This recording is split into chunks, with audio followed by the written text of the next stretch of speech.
మనము పనులు ఎట్లా చేసుకోవాలి నుల్లా పనులు అయితే రామ సక్కదనంగా చేసుకోవాలి. ఎవల పని వాళ్ళకు దేవునితోటి సమానము. మనం పని చేసే జాగనైతే దేవాలయంతో సమానము. అయినా వామ్మో గీ పని నేను చేస్తానా అని మనం చేసే పని మీద ప్రేమ కనుక చూపించలేదనుకో అది చిన్న పని అయినా కూడా పెద్ద భారం లెక్క కనిపిస్తుంది. మనము చేసే పనిని మనం ప్రేమించినాం అనుకో ఇక చూడుర్రి గీ పోలీస్ అన్న లెక్క ఉంటుంది. గీ ట్రాఫిక్ పోలీస్ అన్న ఏం చేస్తాడో ఎరికేనా?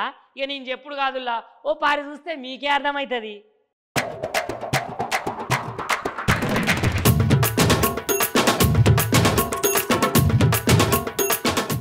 నేడే చూడండి బాబు, నేడే చూడండి మీ అభిమాన మధ్యప్రదేశ్ ట్రాఫిక్ చౌరస్తల కనివిని ఎరగని రీతిలో ట్రాఫిక్ పోలీస్ ఎంజాయ్ చేసుకుంటూ చేసే ట్రాఫిక్ నిబంధనలు చూడండి బాబు, చూడండి.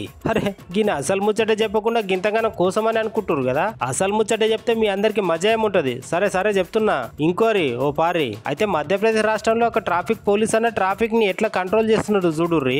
అబాబాబాబాబాబా మంచి మంచి స్టెప్పులు వేసుకుంటా బ్రేక్ డాన్స్ తోటి ట్రాఫిక్ లో ఆయన రెండు చేతులు అడ్డం పెట్టుకుంటా ఎట్లా ఆగమంటున్నాడు ఎట్లా ఒమ్మంటున్నాడు చూడుర్రి. అగో అగో ఏమైనా చేస్తున్నాడా? మైకేల్ జాన్సన్ స్టెపుల్లో చివరస్తల పనిని భారం అనుకోకుండా ఎంత ఎంజాయ్ చేసుకుంటా ట్రాఫిక్ వాళ్ళకి గింత కూడా కష్టం కలగకుండా తెలివితోటి మంచిగా పని చేస్తున్నాడు ట్రాఫిక్ పోలీస్ అన్న. గట్లుంటది మరి అక్కడ ట్రాఫిక్ పోలీస్ అన్నలతోటి. చూసిరా ఈ వీడియో చూసి మనం కూడా చాలా నేర్చుకోవాలి. గదేందంటే పని ఒత్తిడి ఎంత ఉన్నా కూడా ఆ పనిని ఇష్టంతో చేయాలి గాని కష్టంతో చెయ్యొద్దు. నిజంగానే నేను తెచ్చిన ముచ్చట మస్తుగా మంచిగా ఉన్నది. గట్లనే మన అందరం నేర్చుకుంటే మంచిగా ఉంటది గానులా.